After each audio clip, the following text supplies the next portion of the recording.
Pursuant to the preamble of Regulation 1/2003, undertakings cannot be forced to admit that they have committed an infringement, but they are in any event obliged to answer factual questions and to provide documents, even if this information may be used to establish against them or against another undertaking the existence of an infringement.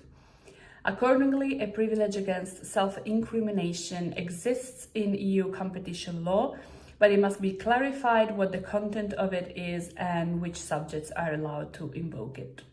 The privilege against self-incrimination is part of the right to a fair trial, and even though not specifically mentioned by either of them, both Article 6 of the European Convention of Human Rights and Article 48 of the EU Charter of Fundamental Rights are set to protect it.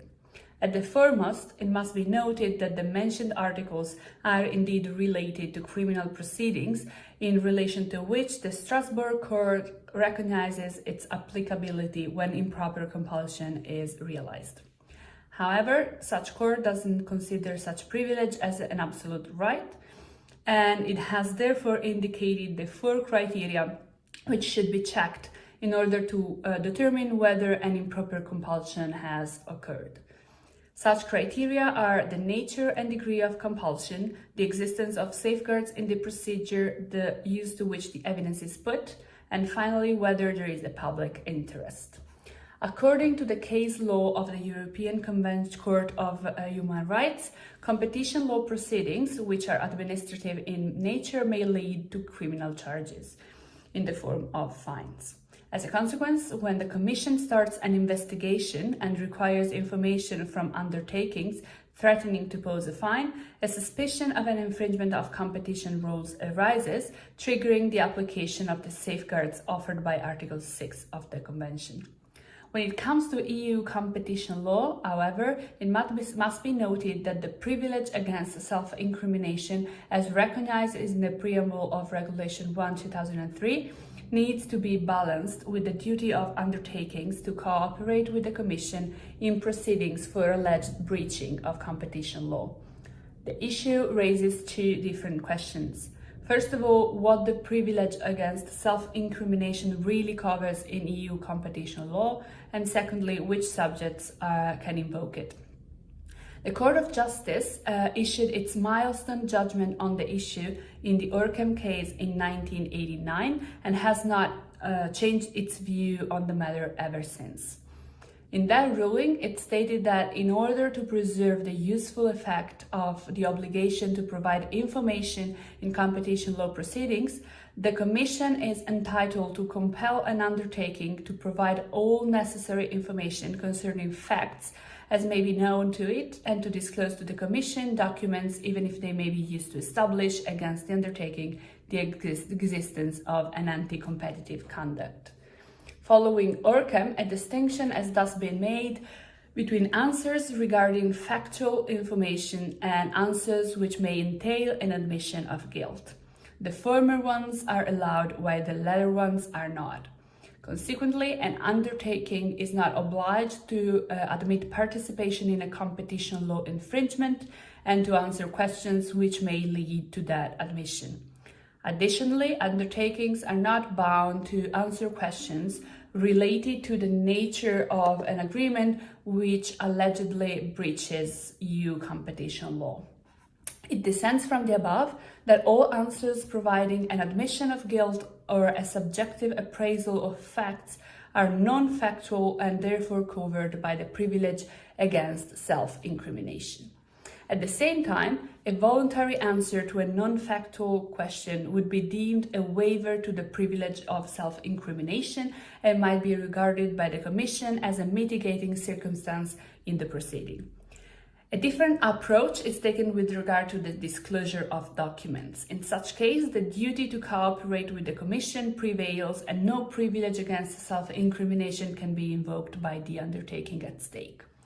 While this is the view taken by the Court of Justice, it shall be noted that the Strasbourg Court holds a stricter interpretation of the privilege against self-incrimination, indicating that also answers to factual questions and disclosure of documents may be covered by it.